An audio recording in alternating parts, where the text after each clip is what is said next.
I had a year-long affair with my neighbor. Would you tell his girlfriend? I've known Steve for 5 years. I've always had a little crush on him. So when he first messaged me back in October 2023, I didn't stop it even though I knew he had a girlfriend. For the first few months of texting, he told me a lot about his relationship with Amanda. They've been together 10 years off and on.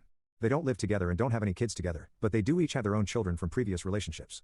He told me he was unhappy with the relationship, they were only together out of habit, they make each other miserable, etc. I've attended parties at his house where his own friends talk about how terrible of a relationship they have and none of them understand why they are still together. In the past year, they have broken up at least 5 times, they'd block each other for a week or 2 and then they'd make up shortly after. Starting in April of 2024, Steve and I started seeing each other 2 to 3 times per week. We'd have movie nights, order takeout, had a couple sleepovers. I fell very hard for him. He said all the right things. Told me he's been crushing on me since the first night he met me. He told me he wanted to marry me. I got pregnant early into the affair and ended up having a miscarriage. He's told me that he wants me to have his kids. He's told his friends about me, told them how in love he was. He showed me these text conversations in person. All of his friends that he told were supportive/excited for him. Within the last 3 months, I've started applying some pressure. I'm tired of being the other woman. He keeps telling me he's working on it. I understand with their kids involved it's going to be hard to end that relationship. I've been slowly giving up hope over these past few months.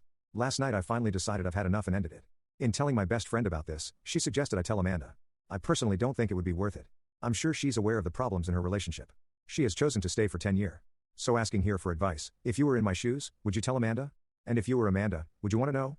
Edit for all the people claiming I am a garbage human, I am fully aware of this fact. I am not trying to paint myself a victim. I just didn't want my post to come across as poor me, I feel bad, I'm a trash human. Nobody wants to hear it and none of you commenting would have believed I really do feel that way anyways. I don't want or need anyone's sympathy. Edit 2, seems people are not reading the part where I said my friend told me I should tell Amanda. I personally don't think it will accomplish anything for anyone, but decided to ask for others' opinions. I am not trying to get Steve back and I'm not trying to get revenge on him. Edit 3, regarding the STI test comments. Steve is the only person I have slept with in the past year, and I do get STI tests every year at my annual physical. So if Amanda is going to contract anything, it is not for me.